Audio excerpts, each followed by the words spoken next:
तमाम सरपंच साहब प्रधान जी से मुलाकात हुई थी, तो मैंने कहा था मैं कल आऊंगा, लेकिन हमारा साथी नरेश भाई झालावाड़ के साथ मासूमों को न्याय दिलाने को लेकर, उनके पीड़ित परिवारों को न्याय दिलाने को लेकर धरने पे बैठे हुए थे, तो वहां भी हम साथ में लड़ रहे थे।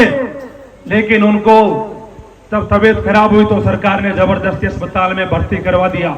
तो मेरा मन था कि कहीं सरकार कोई गड़बड़ी नहीं कर दे, कहीं कोई दिक्कत खड़ी नहीं कर दे, तो नरेश भाई को ध्यान रखना जरूरी है। लेकिन सुबह नरेश भाई के पास में गया, 11 बजे आपके आने से पहले मैंने कहा नरेश भाई आपका बहुत मन था कि चकीरी की महापंचायत में आप पहुंचे, लेकिन आपकी तरफ से चकीरी की महापंचायत में मैं जा रहा हूं, आप मुझे बता दीजिए कि क्या मैसेज देना है। बुलाने नहीं जाएंगे, आप आओगे, बांध आपको बांधना है, आप आओ, आपको हम बताएंगे बांध कैसे बनता है। घर हमारा है, धरती हमारी है, नदी हमारा है। फिर आप बांध बांधने वाले कौन होते हो? हमारे सवाई माधोपुर को, सपोटा को, खंडार को पानी नहीं चाहिए। जिन जिलाओं में पानी चाहिए उन जिलाओं में भी बरसात होती है, उन जिलाओं में भी नदियां हैं। जिस जिला को पानी चाहिए उस जिला में जाके बांध बनाओ।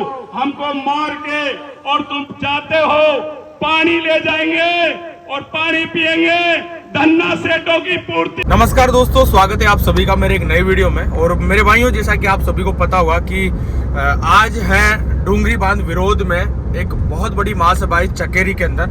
वहां पे शामिल होने के लिए हम जा रहे हैं और साथ में हमारे मनोज भाई भी हैं। इसमें आपको थोड़ा सा बताना चाहूंगा क्योंकि वहां पे जो महासभा होने वाली है, जिसमें डूंगरी बांध को लेकर पहले भी 2-3 महासभा हो चुकी है, लेकिन अभी तक भी सरकार टस से मस नहीं हो रही। जिस तरीके से वहां पे चिंतर गांवों से ज्यादा गांव वहां से उजड़ रहे हैं और काफी सारे किसानों की जमीनें उसके अंदर जा रही है, उनके घर वहां पे जा रहे हैं। मेरे भाई बहुत ज्यादा, मैं तो ये बोलना चाहूंगा इतना बुरा कि सरकार वहां पे अभी तक भी सुनने को तैयार नहीं है। मैं तो ये बोलना चाहूंगा कि भाई ज्यादा से ज्यादा इस वीडियो को शेयर करना, ताकि सभी लोगों के पास ये वीडियो जा पाए। और अगर आप YouTube चैनल पे नए हो तो सब्सक्राइब जरूर करना, लाइक शेयर कमेंट करके जरूर बताना कि वीडियो कैसा लगा। चलो चलते हैं, लेट्स गो। सबसे पहले हमारे साथ में मनोज भाई, जो हमेशा से बहुत संघर्ष इन्होंने किया है और आज ये भी डूंगरी बांध विरोध के में चकेरी महासभा में जा रहे हैं। तो भाई साहब, आप कुछ बोलना चाहोगे? देखो, ऐसा है, डूंगरी बांध के विरोध में आज चौथी महापंचायत है और बड़ी विशाल महापंचायत है। और डूंगरी बांध का जो विरोध है वो इसलिए है कि जो गवर्नमेंट ERCP के तहत जो ये डूंगरी बांध को बढ़ाने की जो बात कर रही है, और ये बात ये है कि सबसे बड़ा बांध बना रहे हैं जो अपना बिसलपुर है उससे भी बड़ा। तो जब ये बांध बनेगा तो जो लोकल में जो वहाँ के स्थानीय निवासी है, उनके 76 गाँवों को वो विस्थापित करना चाह रहे हैं। और उन लोगों का जो वहाँ लंबे समय से वो रह रहे थे, उनके जो जमीन जायदाद है, उनके जो भी ढोर ढांडे जानवर है, उनको वहां से वो विस्थापित करके कहीं दूसरी जगह उनको भेजना चाहते हैं। तो कहीं ना कहीं मेरा ऐसा मानना है कि वो लोग वहाँ बरसों से रह रहे हैं और उनका उस जगह से, उस घर से एक लगाव है और उनके पुरखे वहीं जन्मे वहीं मरे। तो एक प्रकार से ये अस्तित्व बचाने की भी लड़ाई है, हमारी एक संस्कृति को बचाने की लड़ाई भी है, क्योंकि वहाँ लंबे समय से हमारे लोगों ने वहाँ पे अपना पालन पोषण करा है, रहन सहन करा है। तो गवर्नमेंट क्या है, इस बांध को यहाँ पे लाके कहीं ना कहीं मेरे को लगता है कि ये 76 गाँव के जो लोग हैं उनको संकट का सामना करना पड़ेगा। सबसे बड़ी बात यह है कि हम कोई परियोजना के विरोध में नहीं है, हम कोई पानी के विरोध में नहीं है, और ये हम तो इसके भी पक्ष में कि पानी लोगों को चाहिए, परियोजना लोगों को चाहिए, जिससे लोगों के रोजगार धंधे लगे और किसान को पानी मिले और किसान के जीवन में खुशहाली आए, क्योंकि आगे पानी की हमें जरूरत पड़ेगी। लेकिन जो 76 गांव हैं उनको कैसे बचाया जाए? जैसे बात यह है कि भाई सबसे बड़ा बांध बना रहे हो आप, सबसे बड़ा बांध ना बना के आप इसको थोड़ा छोटा बना लो, और जो गांव जो आ रहे हैं उनको कैसे, जो एरिया है उसको कैसे बचाया जाए। उस जो DPR जो बनाई है डूंगरी बांध की, उस DPR में सरकार को संशोधन करना चाहिए, और संशोधन करके जो गाँवों को ये चिन्हित करा है उन गाँवों को कैसे बचा सके, तो उनको अगर कोई समाधान गवर्नमेंट को निकाल के और गाँवों को पहुँचाना चाहिए। और बांध को अगर आप बड़े की जगह थोड़ा छोटा कर लो और जो भी आप उसमें कर सकते हो वो करिए, लेकिन गांव के लोग वहां से विस्थापित नहीं होने चाहिए। बाकी ये है कि ये लड़ाई उन गांव के लोगों के लिए बहुत बड़ी लड़ाई है, क्योंकि अगर वो आज यहाँ से हटा दिए जाते हैं या यहाँ से विस्थापित कर दिए जाते हैं तो मेरा मानना उनके जीवन पे बहुत बड़ा संकट आ जाएगा।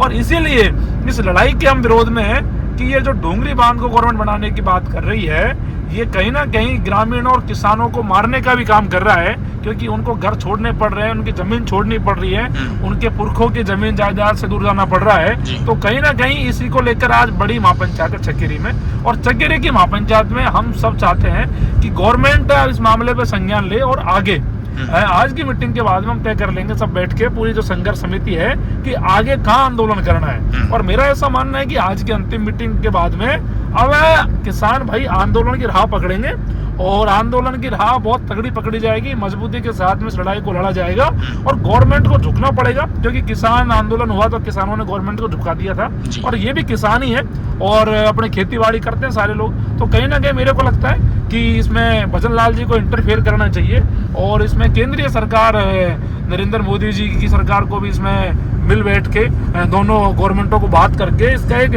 समाधान निकालना चाहिए। अगर इसका समाधान नहीं निकाल पाओगे तो फिर ये बांध नहीं बन पाएगा। और क्योंकि हम ये चाहते हैं कि इसका समाधान गवर्नमेंट निकाल ले, और नहीं तो गवर्नमेंट ये नहीं सोचे कि आप जबरदस्ती 76 गाँव के लोगों को बाहर निकाल दोगे। और अभी तो क्या है, इसकी इनिशियल DPR है, अभी जो प्राइमर फेस में जो काम चल रहा है उस पे बात हो रही है। लोगों का ये भी कहना है कि जब ये बड़े लेवल पे गांव जा रहे हैं तो कहीं ना कहीं उनका मानना है कि ये 76 गांव नहीं और भी गांव है।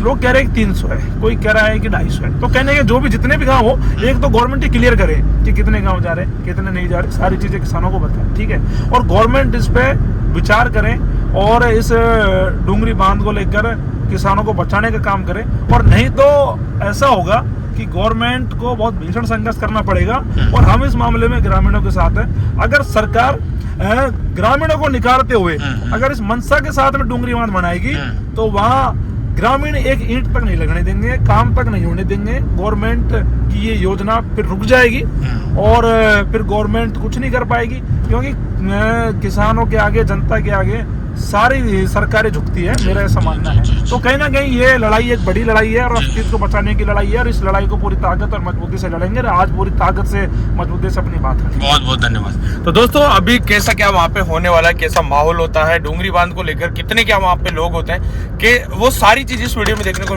मिलेगी। मेरे भाइयों, मैं चाहता हूँ कि अपनी आवाज को मजबूती देने के लिए, भाई मैं हमेशा से सच्चाई और न्याय के लिए लड़ाई करता हूं, तो आप भी इसमें, आपका भी 100% साथ होना चाहिए, और इस वीडियो को ज्यादा से ज्यादा लोगों तक शेयर करना, ताकि सभी किसान लोगों के पास ये वीडियो से पहुंच पाए, और इसका जो निर्णय है वो वहां पे ऐसा हो कि डोंगरी बांध नहीं बने, कुछ ऐसा मतलब निकल के आए कोई ना कोई ऐसा हल। तो बहुत सारी चीजें अपन करेंगे वहां पे जाकर, लोकली लोगों से मिलाने वाला हूँ। तो यहाँ से शुरू करते हैं, चलो चलते हैं, लेट्स गो।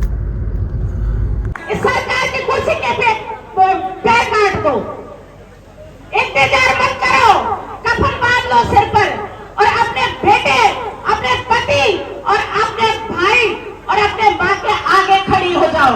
आज आपकी जरूरत है सबसे ज्यादा।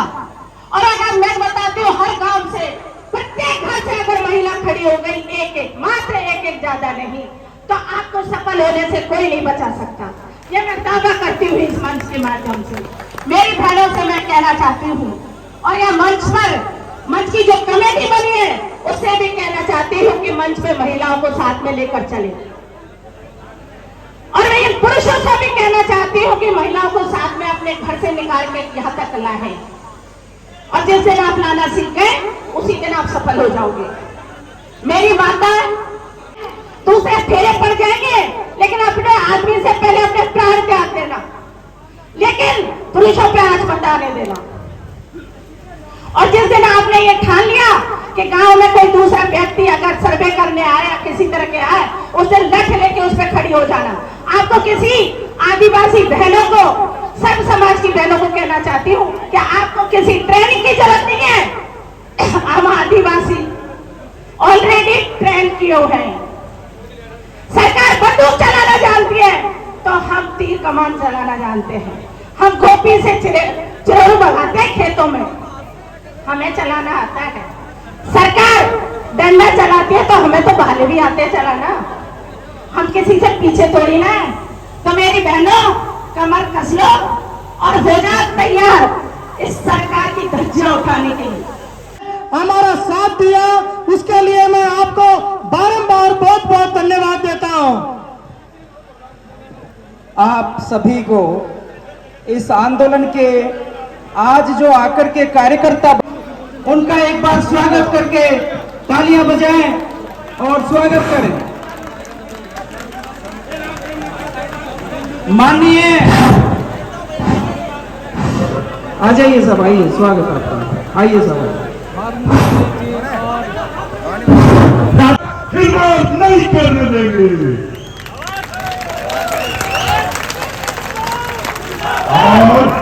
क्या है बाबूलाल धंडेल जी और यहां से मोतीलाल जी, 2 बार के पूर्व एमएलए, मेरे पिता तुल बुजुर्गों, मेरे भाइयों, मेरी माताएं बहनों, सभी को मेरा राम राम। मेरे भाइयों, आज जैसे लड़ाई हम यहां पे लड़ रहे हैं हमारी विरासत को बचाने की, 76 गांवों को बचाने की, वैसी लड़ाई आपका भाई जयपुर में 5-7 सालों से आपके बच्चों के भविष्य को बचाने की लड़ रहा है। मेरे भाइयों, अभी मैं जयपुर से चल के आ रहा हूं और जयपुर से जब मैंने सोचा कि आज डूंगरी बांध की मीटिंग में चलेंगे, कल यहां की संघर्ष समिति भी मिलने आई थी, तमाम सरपंच साहब, प्रधान जी से मुलाकात हुई थी, तो मैंने कहा था मैं कल आऊंगा, लेकिन हमारा साथी नरेश भाई झालावाड़ के साथ मासूमों को न्याय दिलाने को लेकर, उनके पीड़ित परिवारों को न्याय दिलाने को लेकर धरने पे बैठे हुए थे, तो वहां भी हम साथ में लड़ रहे थे, लेकिन उनको जब तबीयत खराब हुई तो सरकार ने जबरदस्ती अस्पताल में भर्ती करवा दिया। तो मेरा मन था कि कहीं सरकार कोई गड़बड़ी नहीं कर दे, कहीं कोई दिक्कत खड़ी नहीं कर दे, तो नरेश भाई को ध्यान रखना जरूरी है। लेकिन सुबह नरेश भाई के पास में गया, 11 बजे आपके आने से पहले मैंने कहा, नरेश भाई आपका बहुत मन था कि चकीरी की महापंचायत में आप पहुंचे, लेकिन आपकी तरफ से चकीरी की महापंचायत में मैं जा रहा हूं, आप मुझे बता दीजिए कि क्या मैसेज देना है।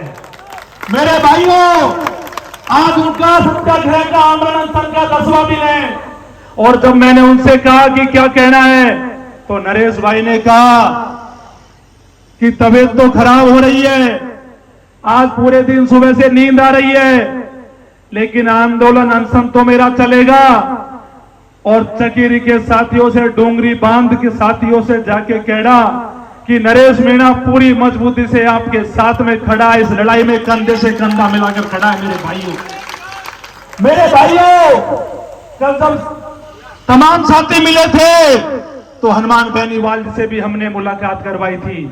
हनुमान बेनीवाल जी ने भी कहा कि मनोज, आज के दिन तो आना नहीं हो पाएगा, लेकिन आगे की लड़ाई में, किसान कौम की लड़ाई में मैं आपके साथ कंधे से कंधा मिलाकर इस लड़ाई में खड़ा रहूंगा। मेरे साथियों, मेरे भाइयों, आपको एक बात, अगर एसपी साहब और कलेक्टर भी अगर सुन रहे हो तो मेरी बात को आप भजन लाल जी तक पहुंचा देना कि आज की मीटिंग चकेरी में हमने इसलिए करी है कि आपको हम अंतिम चेतावनी दे रहे हैं, आज के बाद में चेतावनी नहीं देंगे, सीधा आंदोलन करेंगे। और ऐसा आंदोलन होगा भजनलाल जी जो आपने कभी सपने में भी नहीं सोचा होगा, और ये किसान कौम सड़कों पे निकल पड़ेगी। और जिस प्रकार से नेपाल में जो जेएनजीओ ने किया वो छोड़ के गद्दी भाग के, आप भी गद्दी छोड़ के भागते हुए दिखाई पड़ोगे, क्योंकि अगर आप जो है जमीन छीनने का काम कर रहे हो, चलने वाला नहीं है। मेरे भाइयों, कुछ लोग कह रहे कि ये लोग तो ईआरसीपी के विरोधी हो गए, कुछ लोग कह रहे ये तो पानी के विरोधी हो गए। अरे हम पानी के विरोधी नहीं है, ईआरसीपी के विरोधी नहीं है। अगर ईआरसीपी लानी है, पानी लाना है, तो हमारे गांवों को बर्बाद करके क्यों ला रहे हो? अगर हमारे एक भी गांव को हटाया जाता है और बर्बाद किया जाता है तो ऐसी योजना, ऐसा विकास हमको नहीं चाहिए, और डूंगरी बांध हमें बिल्कुल फिर नहीं चाहिए अगर इस प्रकार से सरकार करेगी। मेरे भाइयों, लास्ट में आपसे बात करूंगा कि भजनलाल जी चाहते हैं कि लाठी के दम पे मैं डूंगरी बांध का निर्माण करा दूं, और मेरे पास तो बहुत सारी पुलिस है, बहुत सारी आर्मी है, बहुत सारी मिलिट्री है, कौन मुझे रोकेगा? अरे भजनलाल जी, मैं आपसे कहना चाह रहा हूं, सबसे लठेत कौम तो किसान है, इनसे बड़ी लठेत आपकी पुलिस नहीं है, इनसे बड़े लठेत तो आर्मी नहीं है, इनसे बड़ा लठेत कोई नहीं है। बचन लाल जी, एक बात को याद रखना, और मेरे किसान भाइयों इस बात को याद रखना कि आपको अल्टीमेटम है, आप समझ जाओ और विचार कर लेना। आज के बाद अल्टीमेटम नहीं देंगे। जिस दिन डूंगरी बांध के लिए एक भी ईंट लगाने के लिए अगर आपकी सरकार प्रयास करेगी तो ये किसान कौम, जो मेरे भाई है, जो मेरे युवा साथी है, मैं आपसे भी कह रहा हूं मेरे भाइयों, आप भी अपना लक्ष्य तैयार कर लो और पूरी ताकत से बचन लाल सरकार का मुकाबला करना है। और आपसे बीच में कह के जा रहा हूं, मकसूदनपुरा में भी कह के गया मेरे भाइयों, जिस दिन कमेटी तय कर लेगी और जिस दिन बचन लाल सरकार एक ईंट के लिए भी विचार करेगी, आपका भाई मनोज मीणा सबसे अग्रिम पंक्ति में खड़ा रह के, चाहे गोली भी खानी पड़ी, चाहे जेल में जाना पड़ा, चाहे फांसी भी खानी पड़ी, लेकिन पीछे नहीं हटूंगा मेरे भाई, आर पार के लड़ाई लड़ेंगे। इंकलाब, इंकलाब। धन्यवाद। बुलाने नहीं जाएंगे, आप आओगे, बांध आपको बांधना है, आप आओ, आपको हम बताएंगे बांध कैसे बनता है। घर हमारा है, धरती हमारी है, नदी हमारा है। फिर आप बांध बांधने वाले कौन होते हो? हमारे सवाई माधोपुर को, सपोटा को, खंडार को पानी नहीं चाहिए। जिन जिलाओं में पानी चाहिए उन जिलाओं में भी बरसात होती है, उन जिलाओं में भी नदियां हैं। जिस जिला को पानी चाहिए उस जिला में जाके बांध बनाओ। हमको मार के, और तुम चाहते हो पानी ले जाएंगे और पानी पिएंगे, धन्ना सेठों की पूर्ति करेंगे, कारखाना खुलवाएंगे। हमारे खून को पीने की कोशिश मत करो, हम खून बहाना भी जानते हैं और तुम्हारा खून भी लेना जानते हैं। ये जल जंगल जमीन की लड़ाई है।